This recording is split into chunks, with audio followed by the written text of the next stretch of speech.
Shalom desde Sião. Eu quero convidar a vocês para mais uma jornada incrível no programa A Bíblia Viva em Navdat, no sul de Israel, nos passos de Abraão, os ismaelitas.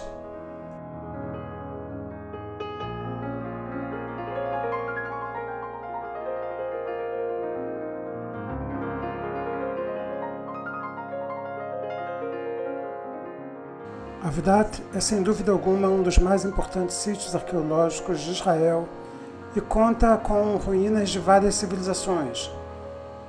A mais importante entre elas, um dos principais centros dos nabateus, ismaelitas, antigos habitantes do deserto, desde a Península Arábica até a região da Faixa de Gaza. A cidade foi habitada pelos nabateus entre o terceiro século a.C. até o 7º século da Era Cristã. No ano de 2005, a Unesco declarou Navdat como parte do Patrimônio Cultural Mundial, junto com mais duas cidades no conhecido Caminho das Essências. Uma rota de caravanas que traziam os perfumes do extremo sul da Península Arábica, passando pelo deserto de Negev até o Porto de Gaza, onde gregos e romanos compravam a preço de ouro os perfumes das damas da nobreza ocidental.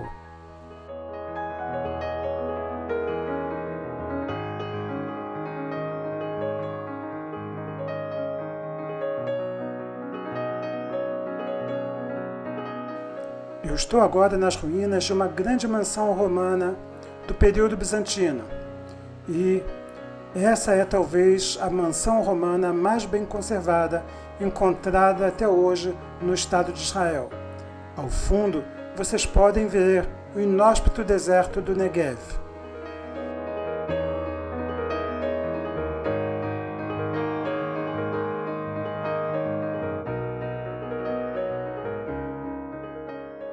Esta vila romana incluía um grande pátio e nele um grande poço que abastecia os seus moradores.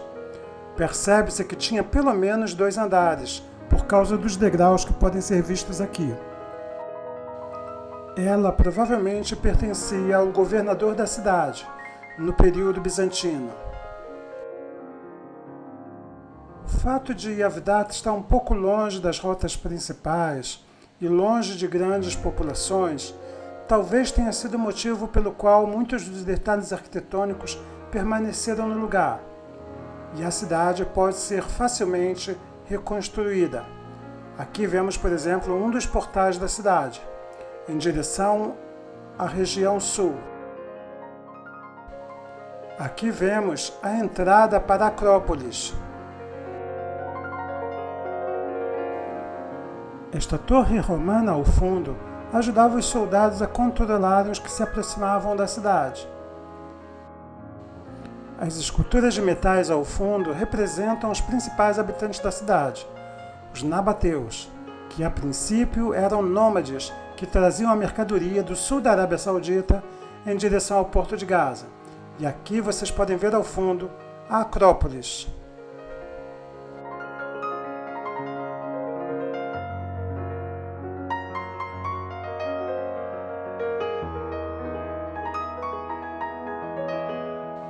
Na parede da torre ainda se pode ver esta inscrição muito bem conservada, escrita em grego.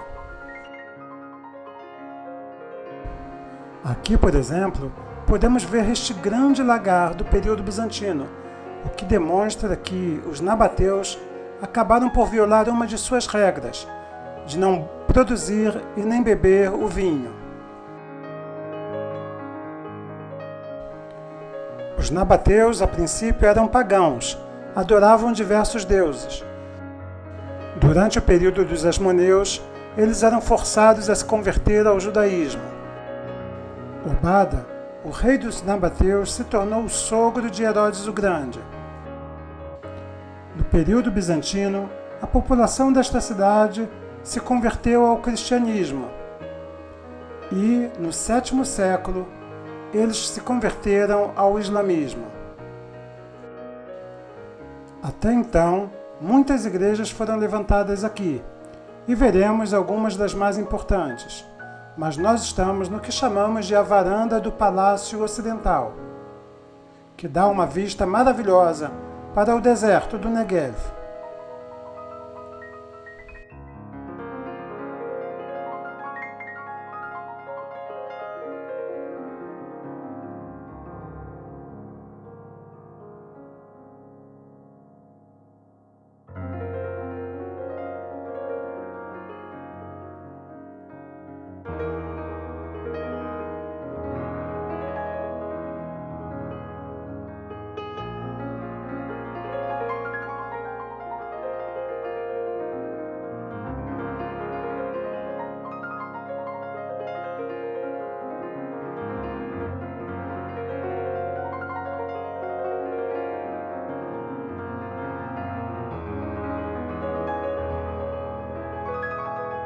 No ano 150 da era cristã, a cidade foi retratada pela primeira vez por Ptolemy na Grécia, como uma das 7 cidades árabes da província da Arábia, segundo Stephanos Byzantium, baseado em descrições de Orianos do primeiro século.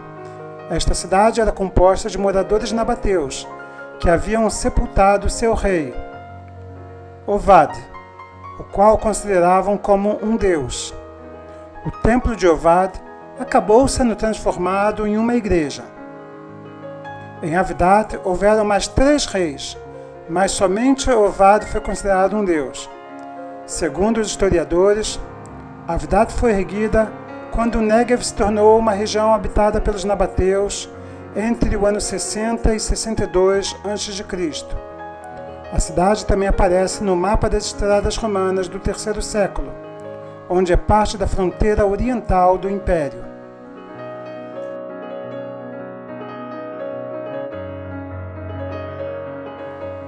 Eu estou agora debaixo da Acrópolis. Na descida da montanha foram escavadas diversas residências, inclusive uma necrópolis, ou seja, uma cidade dos mortos, um cemitério escavado no meio da rocha.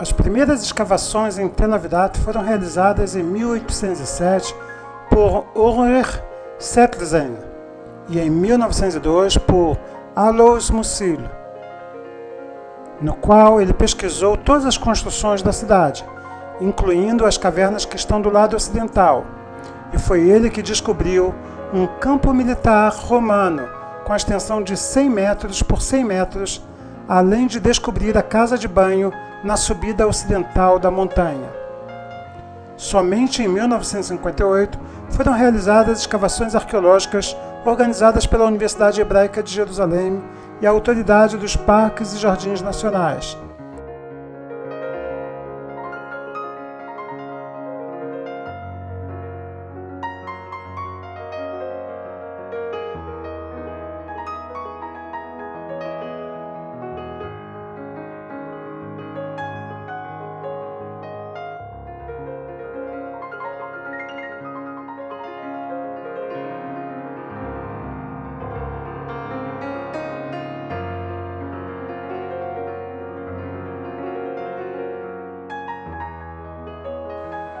A minha esperança é que nesta jornada, no dia de hoje, pelo Parque Nacional de Avdat, no deserto do Negev, tenha servido um pouco mais para mostrar o fundo histórico e arqueológico das páginas da Bíblia.